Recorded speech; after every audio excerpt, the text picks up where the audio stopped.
16 to 1, a podcast about education, teaching, and learning.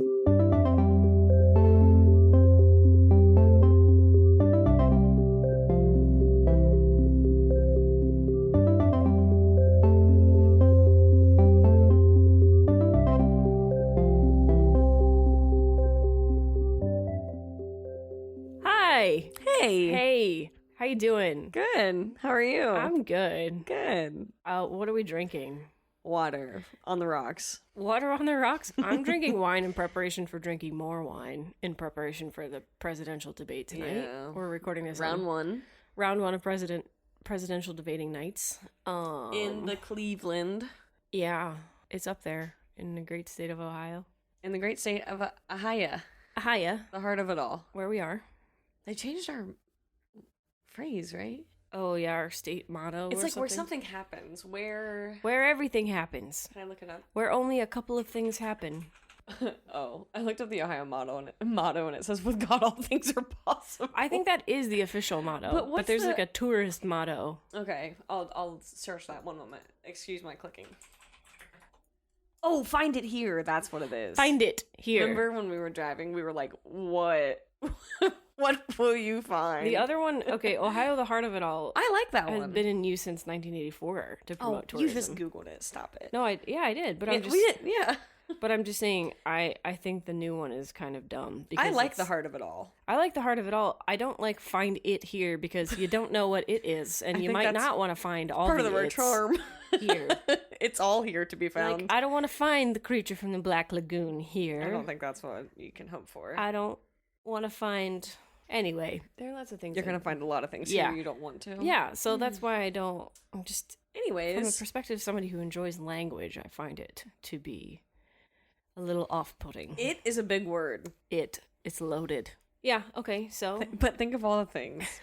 think of all the it's you can imagine. And All then of, you find they're it. all here in Ohio.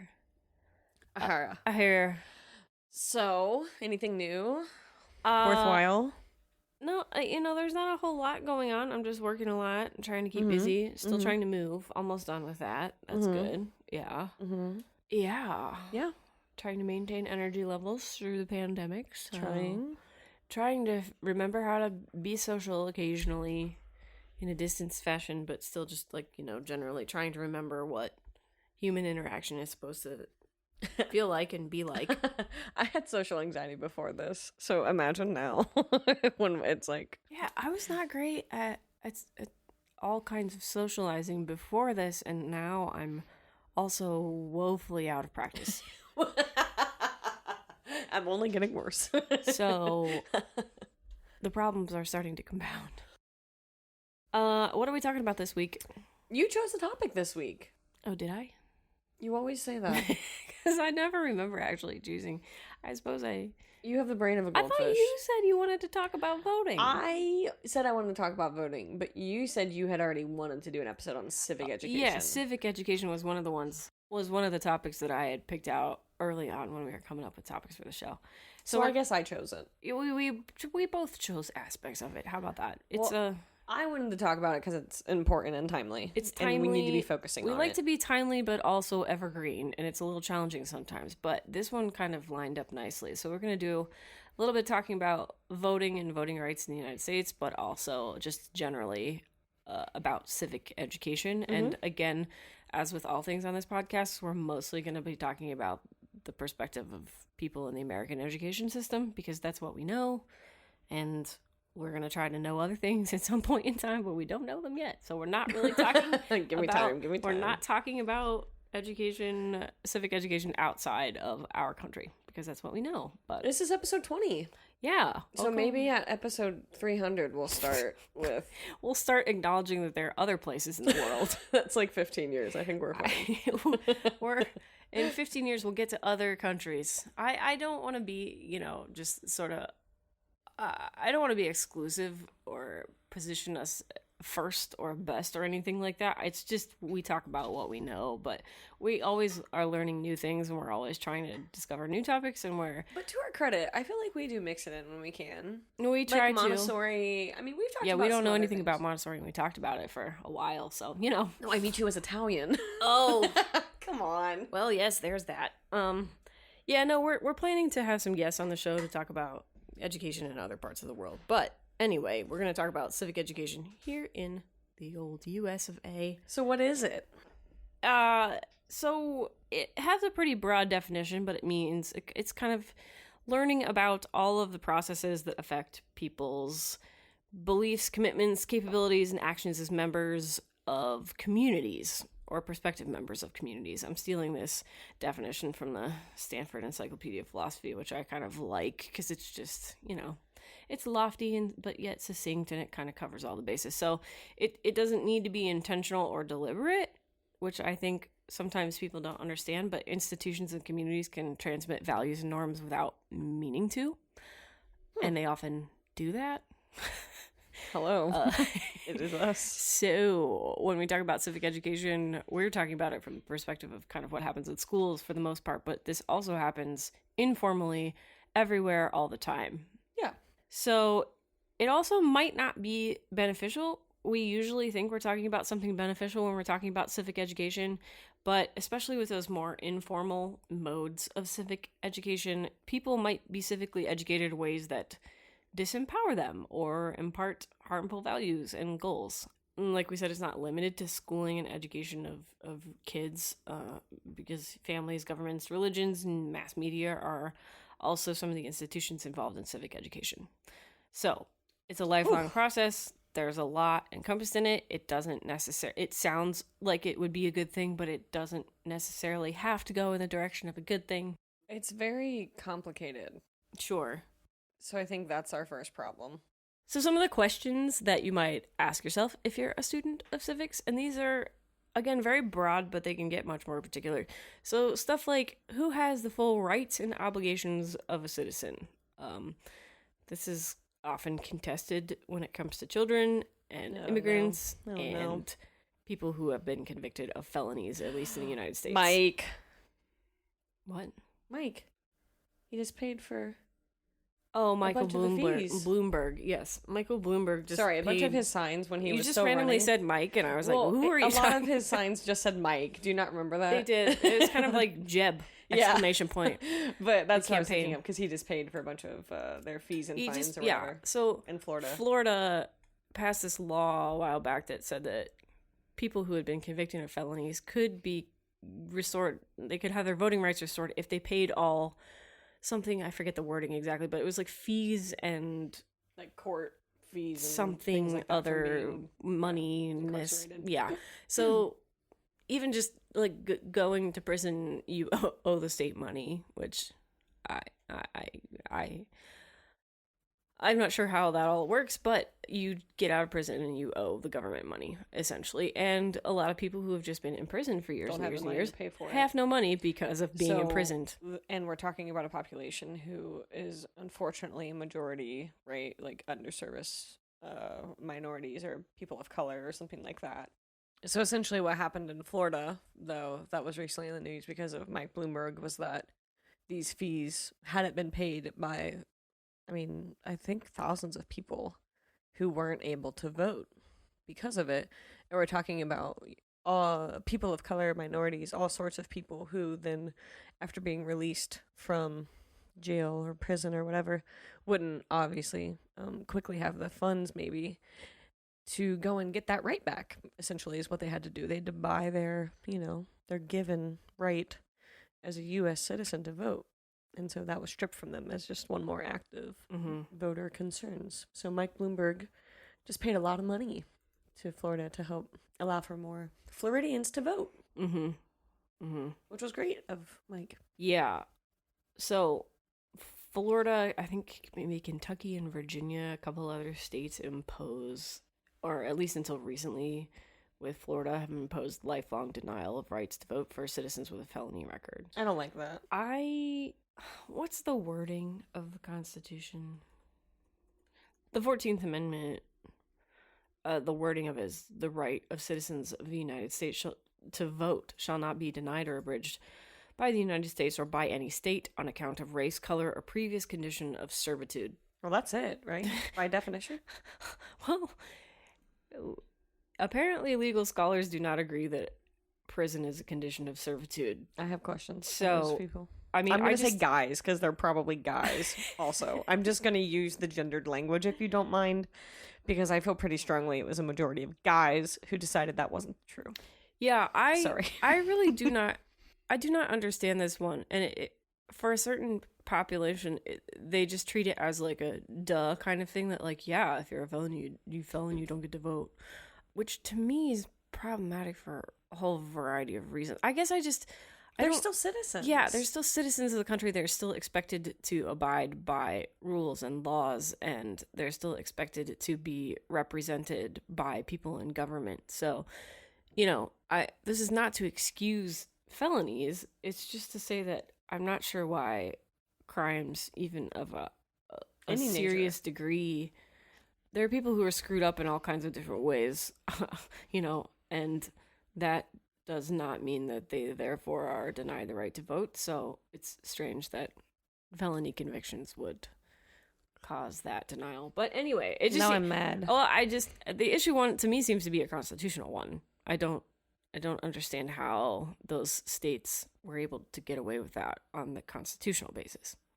But anyway, that was a meandering ramble. So anyway, yeah, Mike Bloomberg paying fines of felons so they can now register to vote, which is obviously seen as a pretty charged political move, given the way voters like that tend to vote. But pretty interesting. But it's highlighting just some of the issues of the system. Yeah, absolutely. So even if, regardless of who these people may vote for, I want everyone to vote. I want everyone to have that right, Yeah, And I want every privilege, citizen. right? Like that's the argument, because these people then are being treated as if they've lost a privilege, Right, but which it's they not have a privilege; it's a right. Right, but I'm It's a saying that's right. the line that's been drawn, essentially saying that voting then is a privilege, Right. which it isn't. Yeah, it's just not. Like, it's not legally. It's not a privilege. People say that in sort of common parlance, but it's. I mean, I do feel privileged that I am able to vote in this country. Don't get me wrong. But it's not because of. But it's not legally. It does not have the place of privilege. It has the place of right for citizens of this country. So, anyway. Whew. That was Fix it so tonight. okay. So that was a question of civics that we just talked about in great detail. We answered it. I think we know now. We answered it. Moving on. Please record this and send it to them immediately. Another question: who may decide what constitutes good citizenship? Sort of related to what we were just talking about. I like this. Like, who gets to decide who's a citizen in good standing? In what communities ought we see ourselves as citizens? The nation state or the country is not the only candidate for community that we should see ourselves as citizen of. So some people see themselves as citizens of local communities, organizations, movements, loosely defined groups, or even the world as a whole. I have a hard time with that one. Not because I'm not, but The because world I as a don't whole? think Yeah, when I was at Columbia, there was this big, I wish I could remember the term for it, but it was this sort of study of the thought of global citizenship. Not that we aren't. I think that in the sense that, all humans maybe share something qua human, but I think we're all responsible for, care. That's, where I go with that. For cohabitating with our fellow humans, sure. anyway. But, we all should be taking care of this place. Is kind of where I go as a citizen. Another question, what responsibilities does a citizen of each kind of community have? Do all members of each community have the same responsibilities? Ought there to be significant differences, for example, between elders and children, or leaders and other members? What means of civic education are ethically appropriate? This is a real interesting one. What means of civic education are ethically appropriate? And what is the relationship between a good regime and good citizenship? Yeah, I wish we were talking about a lot of these things in more pressing terms right now. But okay, so why is it important? That's the question. Yeah. If schools have worked it in and worked it out over time and time again, yeah. Why is this important when it seems that we don't learn all that much from it when we do learn? I mean, or when we are taught it, I have say. a note down here actually about our very favorite piece of legislation, No Child Left Behind. No. Which we talked about. We talked about it briefly in our Common Core episode, but No Child Left Behind was a piece of legislation that talked about civic education, but was actually criticized after the fact because it didn't do it. Well, the push for high-stakes testing and especially focus on math and science pushed out a lot of civics curricula. So even though it paid lip service to civics education, it actually resulted in a net loss of time for civics education in American schools. So anyway, it's important. Maybe the main and most pressing and immediate way in which it's important is because we need to be educated voters in this democratic republic. So I've been talking about this a lot with my kids and like assessing media and understanding that it's important to, even if you don't agree with each side or whatever side really, you should still be reading that side to at least give you kind of a gauge of understanding. You know what I mean? Like on the extremes, what are the stories? So I think that us knowing that 56% of the U.S. voting age population cast ballots in 2016, which was nice, except for representing a slight uptick compared to 2012, but not as high as 2008. I mean, to me, you said that's nice, but I don't know if that's really nice to me. Like, a little more than half of people who can vote. I mean, I guess it's actually compared vote. to 2012, right? Am I reading sure. that wrong? Yeah. No, I just meant that I find it in general disturbing that only about half of people, a little more than half of people. Oh, I'm not excited about that do. number, but I don't want to see it go down. Sure. So I'm happy to see any sort of growth. But I guess what I was trying to say is that this type of civic education is important because one of the most crucial things you can learn during this learning is the role of media and the importance of media and sort of the gifts and the horrors of the First Amendment. You know what I mean? Like, these are all things that come to my head as being really important. So, like, with my students, I spend a lot of time being like, all right, what's this website do? You know what I mean? Like, just that kind of thing. You teach media, actually, right? Yeah. In addition to English, so, yeah. Yeah, I think that is an important thing that people ever increasingly need to be educated about, especially with the role the internet plays in shaping the ebb and flow of democracy in this country. So I want more people voting. That's not what this is about. But I guess what I was trying to say, simply put, is that it's important. The civic education is important for the means of understanding later the roles that you can play, and to best use your role as a voter, right, is to assess media and to make well-informed decisions. So that was my short of it, I suppose. Yeah, I think civic education generally, and it does encompass the media element, is important because it governs so much of your day-to-day existence in ways that you don't even know is happening all the time. But civics, the way that you have tacitly or expressly agreed to coexist with your fellow humans in an organized community that has a government, that's kind of at the heart of all sorts of just the way you are a social animal. So what are some of the things that are typically taught in civic education courses in schools in America? Ooh.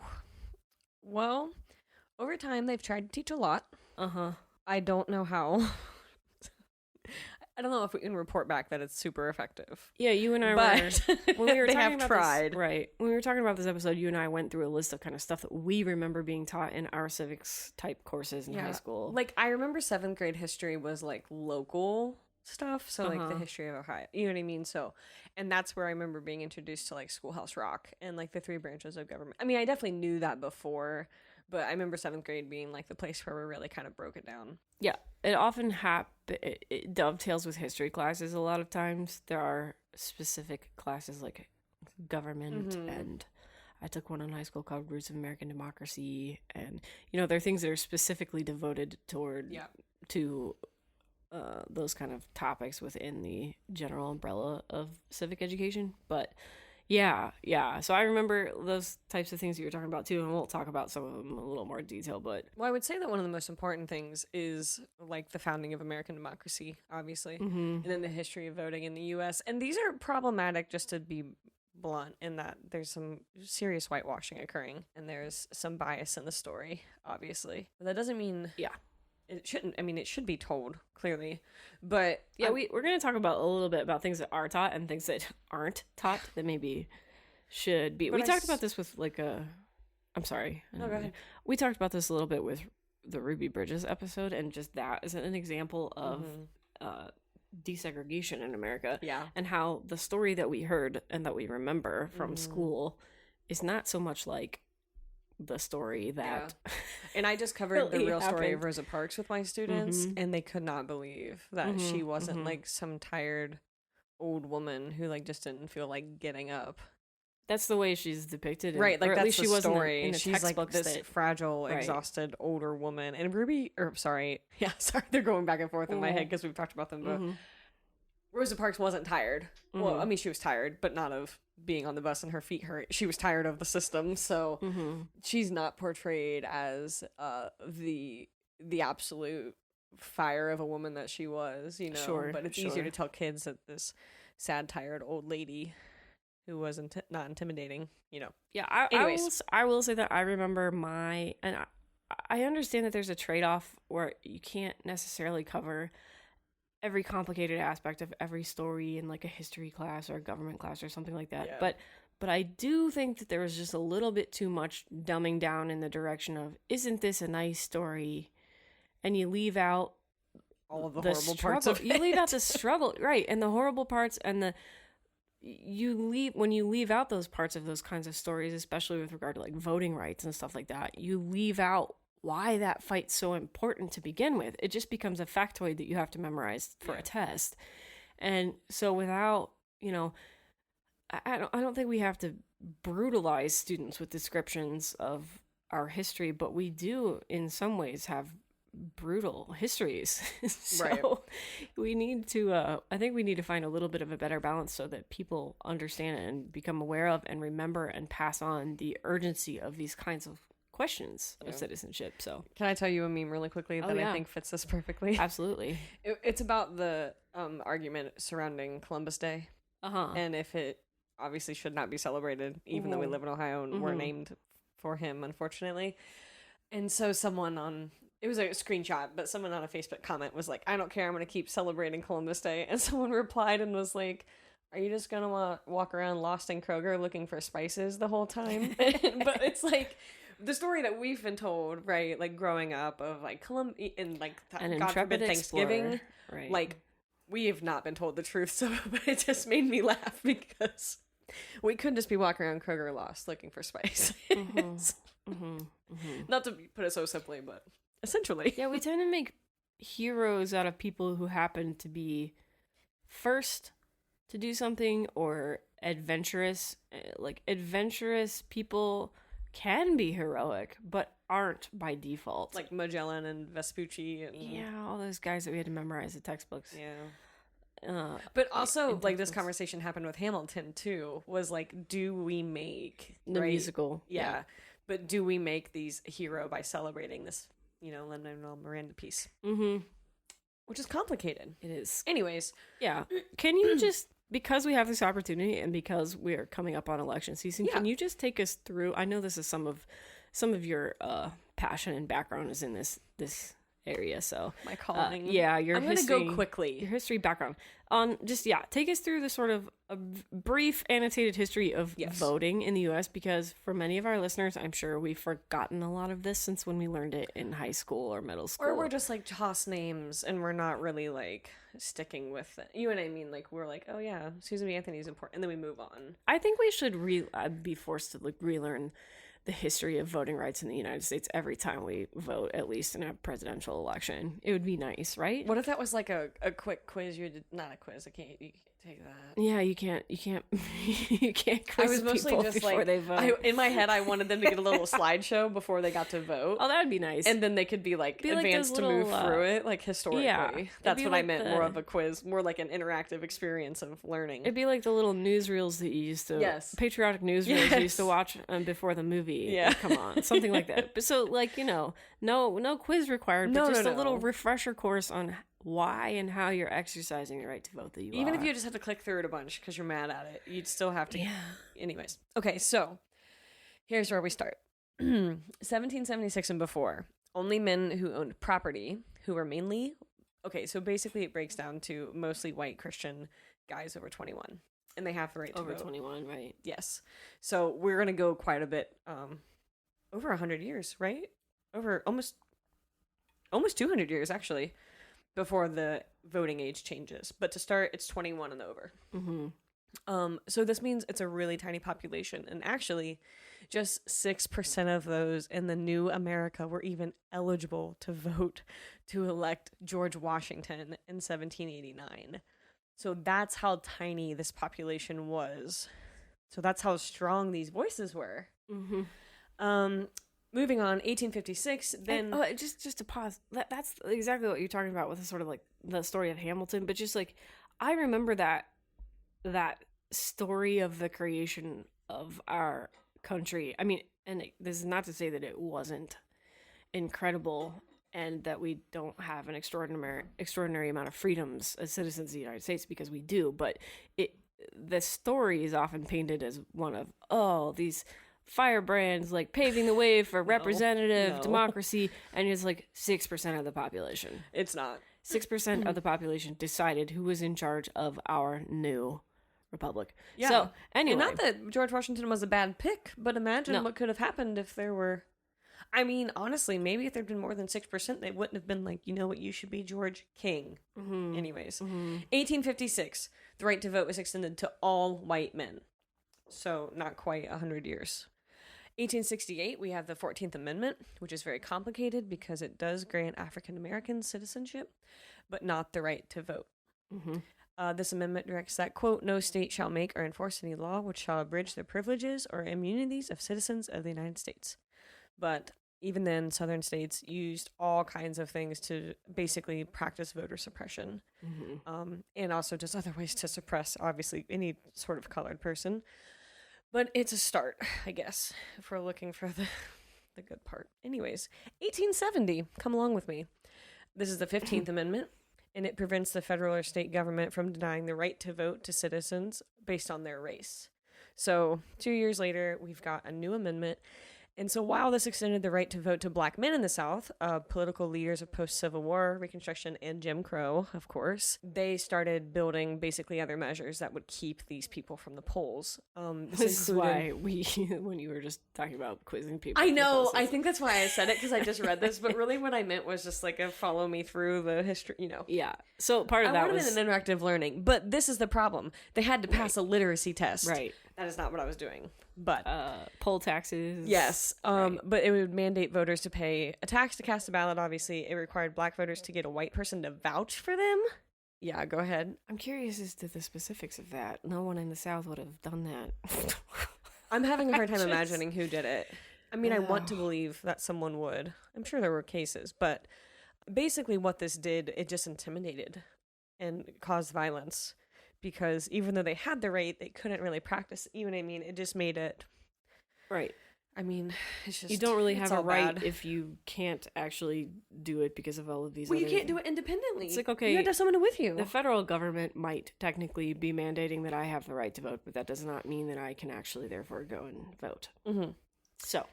Okay. 1872. Susan B. Anthony and Sojourner Truth are arrested or turned away for trying to vote. So this is like Elizabeth Cady Stanton and the gals, and some men as well, trying to help women secure the vote. Votes for women. Votes for women. We break into Mary Poppins. It's my favorite part of Mary Poppins. Votes for women. Okay. And then yeah. I forgot about their signs. Okay. 1890. Wyoming is my new favorite state. Wyoming becomes the first U.S. state to grant women the right to vote. And so after Wyoming did this, 18 other states followed suit. Historians, though, this was part of the humor of it, they said that Wyoming and these other western states were letting women vote because they needed more people to move to their state. And so that they were hoping that would attract people to move there. Ladies, come to Wyoming. There's nothing but voting. Get your voting rights here in the great state of Wyoming. Nothing else for you, but you can vote. Okay. Interesting tactic. So that was, 1890. We'll take it any way we can get it, I guess. If we have to go to Wyoming, the women will be there. Okay. So 1920. This is the 19th Amendment, and it grants suffrage to women, but not all Native American and Asian women are included in this citizenship. So Native American and Asian women are mostly, or most commonly, often denied citizenship by the federal government because of all kinds of other troubles that we'll actually come back into in just a second. But this prevented them from being recognized as citizens, so they still could not vote, even though the Native Americans were here before. Well, anyways, okay, 1924. Here we go. The Indian Citizenship Act is passed, which actually does give them full citizenship, but they should have been giving it to us. Okay, can we just pause and like? No, I'm mad. I Can have we to just keep pause? going or I'll riot. Can we just pause at? This is one of those things that is not framed in any way usefully in middle school and high school courses. Like the Indian Citizenship Act in 1924 gave people who predated. It's not even 100 years old. Right, the people who were giving, supposedly giving citizenship to people who had lived here for gazillions of years before. Yes. Anyway, And that okay. anyways, okay. Yeah. Okay, so that was 1924. So that's for Native Americans to be a full citizen, which would give them voting rights. Okay. But many states still probably would it's still a disenfranchise problem, them, I imagine. but there is, I mean, honestly, it's still a problem, but here we are. So then in 1952, we have the McCarran-Walter Act, and that grants Asian Americans the right to become citizens. And this actually kind of blew my mind because this is only 7 years post-World War II. Mm-hmm. And so we're following, like, actual Japanese internment camps in the United States where we ripped Japanese Americans American citizens who were from Japanese. their homes, Yeah. their wherever, to be put in internment camps because of this fear, because of Japan's attack. So this act did surprise me because I didn't realize it was just 7 years post World War II. So Yeah, I'm a little bit surprised of our. Well, of our I quick imagine it was probably turnaround like there. a look, everything's okay. It might have been. Look at what we, because that's kind of how the U.S. likes to do things. This is honestly, sometimes. this era is a bit of a gray area for me in terms of my own. Oh, well, let me tell you about it. Yeah, This is my yeah. prime. Yeah. Mhm. Okay, so that was 1952, and that was Asian Americans becoming citizens. So 1965, just to keep moving ahead, Congress passes a historic Voting Rights Act, which we talked about some in Ruby Bridges. Yeah. Which removed discriminatory barriers that kept many people of color from voting. So while the 24th Amendment had already outlawed poll taxes in 1964, this then banned literacy tests, and which was still part of what they were using to keep African Americans from voting. It's still not fixed, even then, but it's a step even still. 1971, this is when it finally happens. The voting age is moved from 21 to 18 because of the Vietnam War. And it was basically, I hate to say it this way, but it was basically like, hey, we really need you to come fight for us. So you're going to also get to vote because you're too young to otherwise. Yeah. Because we're talking about 18-year-olds who are being... Pretty sure that's why the smoking age was also lowered. It right? is. Right. And I think that, well, I'd have to check. I think I'm trying to remember if that's I think true. alcohol was part of that factor as well. Yeah, I remember at least. Because there's like 3-2 beer. I was going to say, I think our parents could drink 3-2 beer at Yeah. some point growing Yeah, up. they Anyway. definitely could. What is 3-2 beer for our listeners who It's don't? a lighter beer. It's like a beer with less alcohol in it. Yeah, it's just a basically. lower percentage. It's gross beer. Anyway. Okay, so that was 1971. So since 1971, we have been eligible to vote since we were 18. In 1993, we see the National Voter Registration Act being passed, and that makes it easier to register at DMVs and public assistance centers. But I just if did that. you are trying to go to a DMV, you're already on a bad side of your Okay, life. So. I went to this actually PSA for our listeners because Can I say my one last piece? well, it's about DMV. Go ahead. Okay. I just hate the DMV so much. I know. So I went to the DMV because I had to get I my also call Ohio- it the DMZ more often. the demilitarized but zone. it kind of feels like it. It's as bleak. Tell me as I'm wrong. The DMZ. No, the Department of Motor Vehicles. In Maryland, it was the Bureau of Motor Vehicles. But either way, I just had to go there to get my new driver's license since I'm moving. And you can travel. Yeah, I got what is it, the TSA compliant You're like ones. you got a star. I'm a real girl. Yeah. But I went and I the lady who was doing it was like, would you like to register to vote? And this was one of the main reasons I went when I did, because I'm like, I'm moving to Ohio. I've been here for a little while, but like, when you're in the process of moving over a course of a couple weeks, it's like, when do you officially get here? But I decided, I was like, okay, I'm going to switch everything over in plenty of time so I can vote You need to be able in to vote. Ohio in the election. So she was like, would you like to register to vote? I'm like, yes, please. And she asked me my address or whatever. And I was like, okay, are you going to send me a voter registration card? Or she's like, I don't know. Oh. And I was like, the voter fraud will be committed from that's within. a thing that you Promise. should know. So then after that, I didn't trust the system at all. And I was obsessively checking up to see whether my application for voter registration had been you're good. approved. No, the first time I checked, they were like, nope, we have no record of your voter registration here. So I submitted another application online good. because I didn't even know if it had been submitted or if it had been backlogged because But of you COVID. did get I did finally get you're approved, and I got a card in the mail, which is why I was asking that lady, like, am I going to get a card? She was like, oh, I don't know. Anyway, just I even though it's supposed to make Check. it easier There's to register. still time to check. Please check. In Ohio, you have to be registered to vote a month before the date of the election. Okay, the so general you have election, like so. 2 days. Yeah, so, well, by the 3 time days. they hear this. Oh no, you're gonna have 2 days. It comes out the 1st. Yeah, so really. You have to go right have to now, go check, wherever like, right you're now. driving and listening to us. It may be- very yes. safely find an exit. Just go make sure, somewhere. Just pull off of the road and check to make sure that you are registered to vote, because even if you think you are, you might not be, because sometimes you magically disappear from voter rolls, because that just happens. Anyway, the all last right. thing of my brief history of voting rights in America. It comes in the year 2000, and it's the federal court ruling that citizens of U.S. territories like Puerto Rico and Guam cannot vote in federal elections, even though they serve in the military at a higher rate than most groups. Anyways, that last point was not on your bullet point on the page, but you seem. you can fact check it. I believe you. They do. Yeah. They do serve at a very high rate. So we've got- given their population. That's mostly the problem. Is that America has a number of problematic territories. I'm upset again. Yeah, DC statehood, DC federal election I voting. cut that part out. Yeah, well, that's another territory. That's know, but technically I a just territory, mean right? But we've Taxation without representation. got Guam, Puerto Rico, all these places. They're citizens. They are. They're part of Did us. you know that they're citizens? They're allowed. Some people here on the mainland don't know that Puerto Ricans are citizens of the United They're States. probably the same people who think that Alaska and Hawaii aren't related to us either. Anyways. This is why citizenship education and civic education is important. And that's why I can't say, well, take a test. Okay.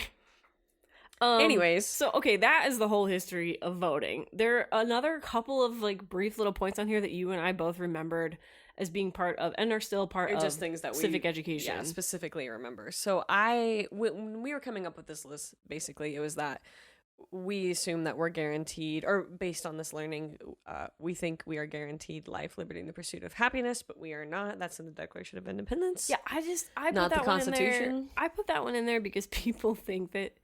So the Declaration of Independence is an interesting document because it's just like, F you, England, and that's pretty much all it does. It's like there's no government even at that point for it to be like a There's no legally teeth. binding document. It's just a bunch of people, well, dudes getting together and saying, we call it don't what they like are. you anymore. But also what they're saying is, we think these things are important, which is great. Which is fine. And they call them even unalienable rights, Which is also fine. which is fine that you think that, but you are not constitutionally guaranteed those. The pursuit of happiness, for example.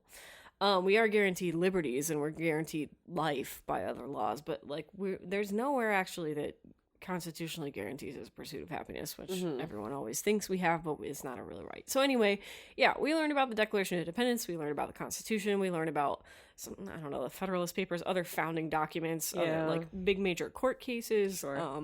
We mentioned that you had memorized like amendments and years of ratification. Yeah. I memorized amendments, but not the years.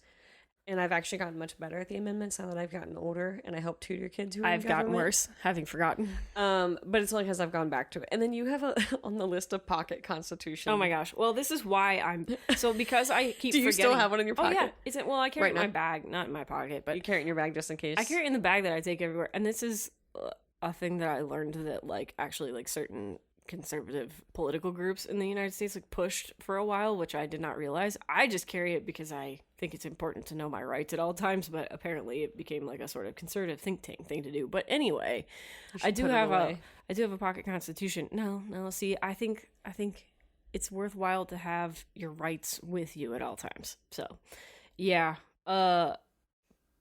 Yeah, so I mean, we also learned about like the structure of government, like structure of local, state, national government. We learned about, we did mock trials, like court cases in high school, which were really fun. Because I only really remember doing like big cases. Like we didn't do a mock trial like you did, but we did focus on. I mean, like I'm talking like Roe v. Wade level. Like those were our focuses. We also talked a lot about some major Supreme Court cases and stuff. Right. Like that. That's what I meant. But we did talk about. We also did do the mock trials, which was really. I really liked that because it was the closest I've ever gotten to like the real nitty gritty of the procedure of law. You acted, like as a prosecutor or a defense attorney or whatever it was. And the bailiff. Yeah, there were people who were the bailiff. There were people who were witnesses. Yeah. There's, and then like there's a panel of teacher judgy people who are the jury or the judge. But anyway, and then just also stuff like this is what I really remember, like the rule or the criteria for government officials. I remember taking a whole test and listing all of the things you had to have in order to be president. Yeah. Or I remember all of those facts and figures, like you gotta be 35. You do 35 years old. You have to, it's a lot. Which are, those are important things, but it is. But like, what? You're not. It's fine. We talked about. I'll get it right at trivia sometime. Yeah, it's a trivia thing. The State of the Union was randomly really important in my government class in high school. You got like a cool experience though, because I didn't know this. We watched the show Designated Survivor, like beginning of quarantine probably. I knew about this. And Chelsea was like, oh, this is at the State of the Union. And this guy, he was HUD in that case, had been chosen HUD as secretary. Yeah. As a designated survivor. So at every State of the Union, there's one person in the cabinet who is designated to not attend the State of the Union, and it's usually a more low-level cabinet member who is not supposedly that politically hefty or important, who is not there. But they're always left out, and they're kept safe in case something is to happen. They're in like an underground bunker somewhere in case the Capitol gets blown up. Yeah. So, yeah, when I was in high school, I had to watch the State of the Union for government class, and you had to figure out who the designated survivor was. So who was it that year? I honestly don't remember. I do not remember. No secretary, nothing. Not even like. I'm gonna get it wrong if I guess. So I'm gonna tell your teacher, but it's fine. Don't tell her, please. But I do remember doing it. I remember doing it. I remember doing it. Right. And I think not that I'm bashing like all of what we learn is like civic education is not being the most important, but I do love the details of government that are like things like that. So I was like joking. I really like weird procedural factoids about the government. And like me knowing that a president has to be 35, whatever. But I don't know. Anyways, lots of debates in school. Yeah, debate was kind of wrapped into civics because hypothetically you have to be able to have a rational conversation with someone in the political arena to be elected. But yeah, so that was kind of generally what we did cover.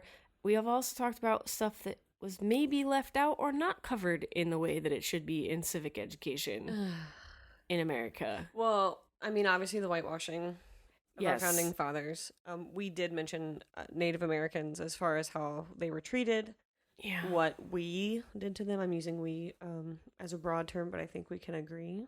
And just like in the stories of, Ruby Bridges or Rosa Parks, like the way that we've catered this, I think that's to the fit thing. Right, our history. Right. Like this history is whatever. I think that's what I want to say is that I don't even necessarily think it's all the time malicious. I think sometimes it is, but I think that it's like it's dumbed down because they're very difficult topics, and we're obviously generalizing, but you and I both come from rural, small town, Midwestern America as our educational background, and in those contexts especially, things get kind of we like level out the jagged edges in a way that obfuscates the truth. I think. I think that there's merit in saying that we have to teach what is appropriate based on the age of the child, right? Like, I understand that there are certain things that happened in third grade that you can't be like, I mean, because I was young when I remember being taught about Rosa Parks. So, like, I think there's also understanding your audience, which is important. And, like, when I did the Rosa Parks TED Talk with my students, one of my students, like, in her response to me said that her mom is an elementary age teacher. And when she learned, like, kind of the whole nasty story of Christopher Columbus, she stopped teaching him just as, like, the normal... Yeah, I guess that's part of my question is, like, why do we have to teach that story to kids that young if it means we're going to tell them something not true, woefully inaccurate version of the story? But I think it's also, I mean, the worst part and maybe the biggest glaring issue is that it was never cleared up. Like, never in my young life was I ever told exactly what happened to Rosa Parks. I just, for a long time, you know, thought she was just this tired woman. So, like, it's not even like we get to revisit it and learn the more detailed, accurate, like, that part of it. At a certain point, everyone's just like, oh, everybody knows that story. Yeah, but, like, all I have of really. my Thanksgiving brain is, like, just drawing little people sitting around a table. And, like, that's not the story of Thanksgiving either. But no one later in high school was like, no, let's talk about things. You know, like, there was no follow-up. Yeah, yeah. So, anyways, those are just some of the problems. But... yeah, another one of my pet peeve issues, and this is especially poignant in this part of the country, again, and we're talking more about kind of more localized issue, but because we live in rural, small town, Midwestern America, the issue of the way the Electoral College, its inception and its... sorry. The Electoral College's inception and existence is taught is a little bit problematic because we often leave out the fact that... why it was built? Yeah, there was an alternative option on the table. This guy named James Wilson proposed direct national election of the president. So 1 for 1, a vote for a vote. A vote is a vote, the popular vote, as we now call it. But we have this guy named James Madison, who you may have heard of, who is he's thinking, if we do that, this is going to be a bit unacceptable for my lovely lady, the South. It's. I'm sorry, I wasn't expecting my lovely lady, the South. My lovely lady, your mouth the today. South. If I'm James Madison, that's how I think of her, my lovely lady. He doesn't like this because the population knows it's not going to go well for the South. He knows it's not going to go well for the South because so much of the population of the South is enslaved Black people who cannot vote.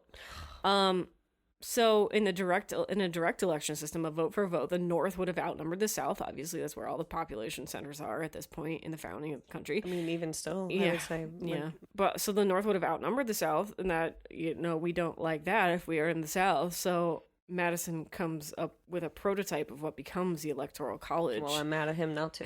He says, okay, let's just let each southern state count its slaves, albeit with a 2/5 discount, and compute its share of the overall count. So he's just saying, like, okay, this is my way around being disenfranchised because I've enslaved so many people down here. Well, the real problem is that James Madison didn't let Dolly say enough. And had he let Dolly Madison near anything, it would have been much better. Hello, Dolly. She's the one who saved the portraits in the White House when it was burning. Oh, good for her. I'll tell you that later. Oh, actually, fun fact, James Madison and I, same height. You're welcome. Okay. I have a picture of me beside him. Information, me and James Madison. It's important. So anyway, just, you know, that's the really troubling inception of what we now know as the Electoral College is kind of left out of the history books when we're talking about high school civics lessons. But also the Three-Fifths Compromise is covered, but not in that way. Right. We talk about the Three-Fifths Compromise, but it's just like... it makes it sound like a good thing. It makes it sound like this. It's like, look what we did. We made them almost a whole person. Because it's a compromise, guys. It's like, oh, okay. It's so anyway, upsetting. Yep. Other things I wish I would have known. Yeah, there are some way more practical ones that you and I came up with. I said I wish I would have been taught, like, having, and renewing a passport. Just, like, in general, how it works. A passport. The benefits of it, what I can use it for. Because it's actually a really important document. Yes. And my parents didn't have passports because they never traveled. And I think for a long time it was just viewed as something you should have when you travel. Yes. But it's actually, like, great to have for a ton of reasons. Yeah. Mine expired. I need to get it renewed. You do. So. The other thing that I told Chelsea I wish we could have done more of is, like, understanding how to vote. Like, how do you find where to go? How do you How do you check your registration? And then also just like the election process for local politics. Like I feel like I understood pretty well like the federal levels of stuff. Not that that's not important, but I feel like day to day most of us can say like locals really really crucial. And I wish I would have learned more about the the runnings, I guess I would say, of local politics. Yeah. Local politics are not often emphasized in especially high school civics courses. It's more like state and national stuff. I had wished that we would have learned more about the tax code. Sometimes this happens in like accounting classes. People do tax stuff, but even just a kind of general overview of... I'm 30 and I still call my parents with tax questions. Well, even just like the systems and history of taxation, different kinds of taxation, how you are taxed, how and when your tax money is collected, like just all kinds of... I mean, I know that they were like, oh, tax day, but like I didn't know tax day was like, you know. Yeah, I didn't know either until I went into business for myself. I do my, like, I'm a independent contractor now, so all that stuff that I used to not really worry about all that much because it was just withheld by my employer. Now I have to do all these calculations myself. Well, and like the first time I had like a big kid job and like got a return, I was like, look at all this money I got back. And my dad was immediately like, you're having too much taken out. You're giving the government a loan. Yeah. And I was like, oh, this isn't good. And he's like, it's just your money. I was like, oh, I'm not excited anymore. Yeah. What else? Oh, yeah. I made a mention that I really wanted to learn more about the enforcing of law, policing, and the prison system in America. Because we were kind of talking about this a little bit earlier, but especially now, these things are very much in the news and in the news. Yeah, in the news and in the public consciousness. But yeah, I especially the prison system and how the law can itself end up in people being disenfranchised. Let's just say, to put it broadly. I wish we just would cover that stuff. It feels like ignoring it in civic education does a great disservice to us, because then we're very ill-equipped to confront injustices when they occur. And the last thing, if you don't mind, that I said that I wish we had learned more about was like social opportunities and community outreach and programs and things like that could be helpful for all sorts of things. You know what I mean? Like I feel like even in a small school, we were never really tied back to the community to say like, these are the resources that can help you. And this is, you know what I mean? Like even just like the work of social workers or something like that. Like I wish we could have been taught more about all kinds of things that help people that we just didn't even know existed then. Yeah. So I think more directly connecting young people with like volunteer opportunities as it relates to civic stuff. So like being a poll worker and stuff like that. Just letting people know that they can do that kind of stuff. Or being election judges, being, talking about like jury duty, which everyone despises, but it's part of your civic duty. It is. I went and did it for a long time. I've never been called in a way that I was. I'll sign you I was up. called way after I moved out of Ohio by Ohio. Oh, really? Yeah, I had changed all of my paperwork and everything. I was like very much legally a citizen of Maryland, but Ohio still was like, hey, it's time to come do jury duty. And I'm like, I haven't done I it don't live in Ohio. This current county. I did it in the last county, and it was, that's a story for another day. Sounds fun. But anyway, so yeah, those are just kind of some of the things that really could be covered more thoroughly in our system of civic education. So how do we tie this all to formal education? What's that look like? What can schools do? What do schools do? Yeah. Do they do enough? They probably don't do enough. No chance. You were talking about how at your high school the they did some interesting stuff. That I attended in high school, but also where I did my student teaching as my first placement, they actually worked with the government students who were seniors at the time fill out their voter registration cards. Yeah. And to help them do that. And then they also did I another can't school remember I know if we of. did that or not. I really can't. Another school I know of actually did register the men for selective service as well, and it was like kind of all on the same day or Still whatever. required for men ages Over 18 to 18, 25. 18 to 25 in this country. Not women, even though sort of gender-based requirements with regard to military service have been lifted and now. revisited. Yeah. So women are no longer prohibited from doing certain kinds of military service, but we are not as yet required to sign up for the selective service, which is kind of interesting. But we would be anyway. too old for it anyways now. Yes, we would. 18 to 25 is the requirement, but And then the other thing is that many times young people who are eligible to vote do not because of access and questions. So, like, as part of that formal education is learning those things, knowing how, knowing when, knowing where to go. And then also, like, most importantly is that voting is really the most patriotic thing that we can do as citizens. yeah, it's the way we participate in our formal structure of government and democracy. So I'm going to include in the show notes 6 or so resources for voting. If you need help to check your registration for Ohioans, you've got a day or two to make sure you're registered to vote, to request an absentee, which Ohioans you're coming up on as well. And check and make sure, like, if you can even cast provisional ballots in some states if you don't have all of that worked out, but just check, just check into what the requirements are in your state about when you have to be registered by and all those kinds of things. But we're going to throw in some of these resources. I'm going to include the link for becoming a poll worker because they're badly needed this year and every year. And then also there's a website called usa.gov/election-office. And if you go there and you enter your state and then you enter your address, and then it brings up for you all of the people that you'll be voting for according to your ballot, and also about your polling info. Yeah. So if you're not sure where you're going to go, that's it. But here's what's most important. You need to make a plan to vote. You need to hold people accountable who can vote with you or would travel with you if you need a ride or if you can give someone a ride. But make sure that you're planning this with others because you have to hold each other accountable to make sure it gets done. Don't wait necessarily even until the last day. In Ohio, you can early vote in person. We're going to go do that together. We're going to go vote early so we avoid crowded lines on election day. And so I just think, especially with wanting to be socially distanced, that's probably our best bet. But also just to make sure that there isn't something that happens, you run out of gas and you can't, whatever. All kinds of things happen. So yeah, you got to do it. Go vote. Okay.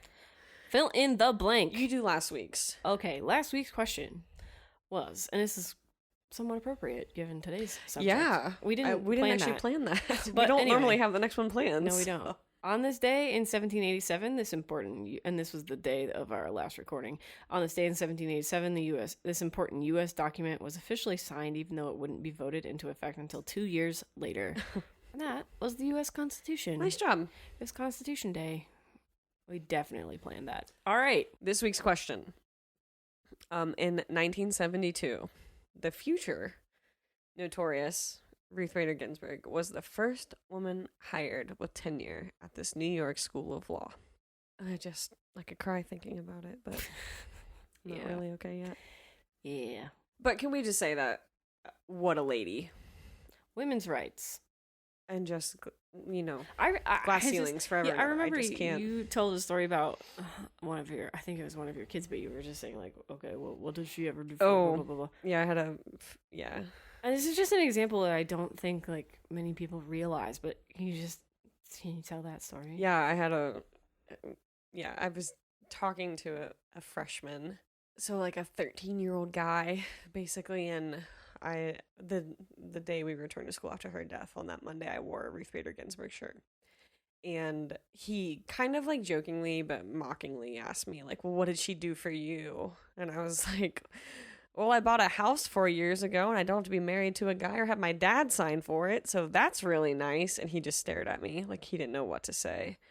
And I think it's because, stories like that of RBG and, like, what she advocated for are lost in this insane life of hers. But it's also... they're lost in the very charged political environment we exist in, too, but just, like... But also, we're talking about something that happened way before this kid was born. Yeah. So for him, it's not history or news. For him, it would be obvious that women can do that. You or I could just go and sign a loan for a house and not have to have a man co-sign it. Yeah. Or a credit card. But can I also just say that RBG would be saying to go vote. That would be what she wanted. And so, if nothing else, you got to do it for her. I saw a quote that was like, if we've got to be ruthless, then we've got to be ruthless. And I was like, yes, that's the energy I need to vote. Anyways. Ruth-less. Or someone else was like, go to the voting polls and say Ruth sent you. Crying. Okay, Chelsea, what'd you learn? Oh, boy.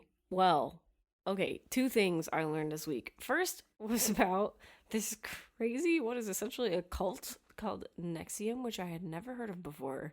But I used to follow this actress who was in a TV show that I really liked on Twitter.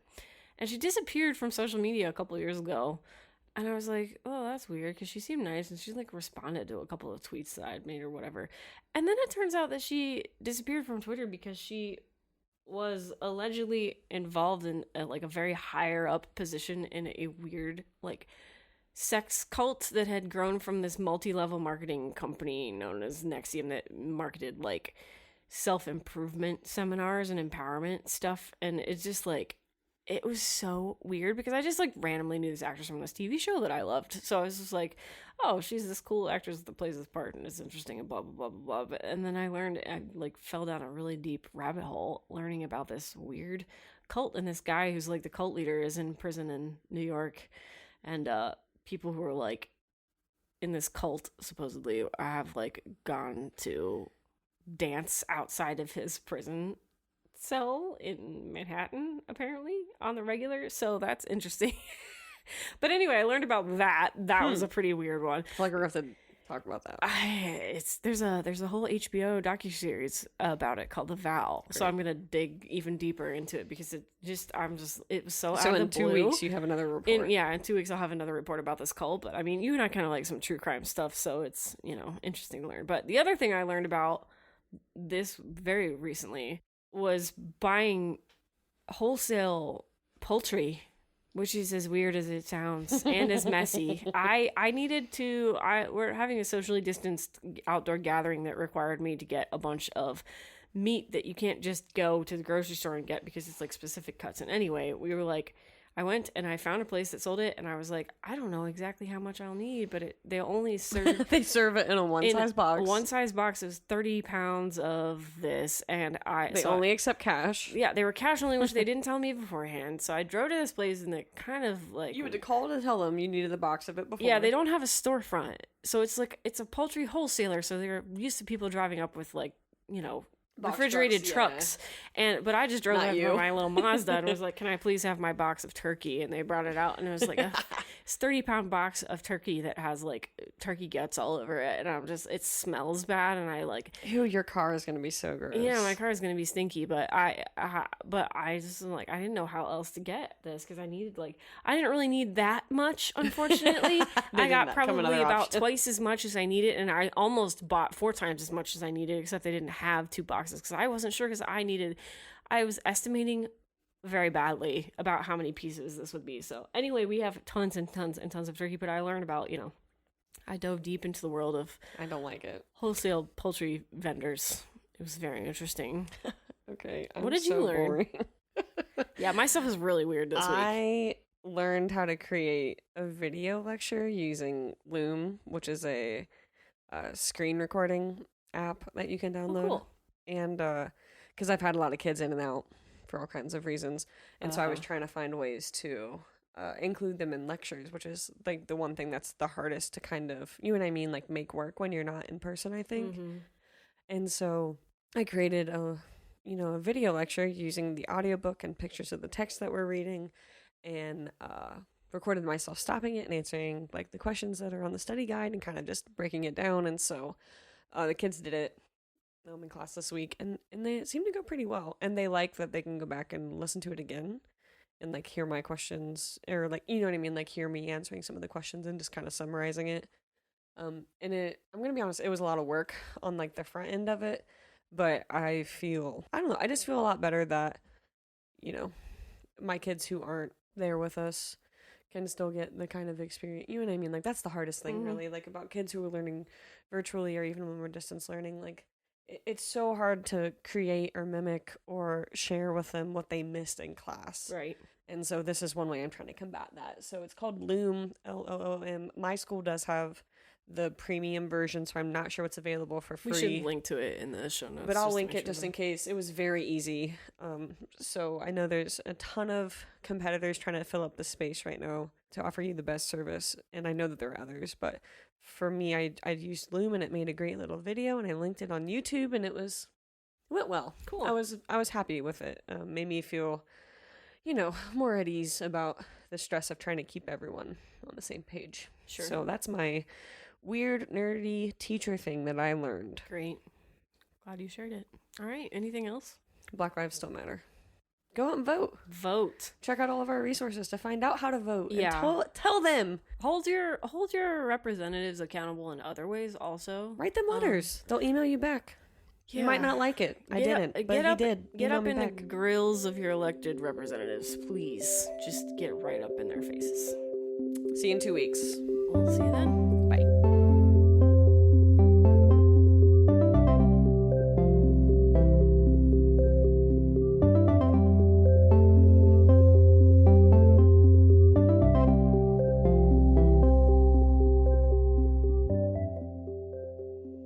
Hey listeners, thanks for supporting 16 to 1. We're trying to grow our audience, so please check us out at 16to1.com, all spelled out, and tell your friends about the show. On our website, you can find links to follow us on social media, an archive of all our old episodes, and a contact form where you can get in touch. Thanks again for listening, and we'll catch you next show. Hello, Dolly. Anyways, okay.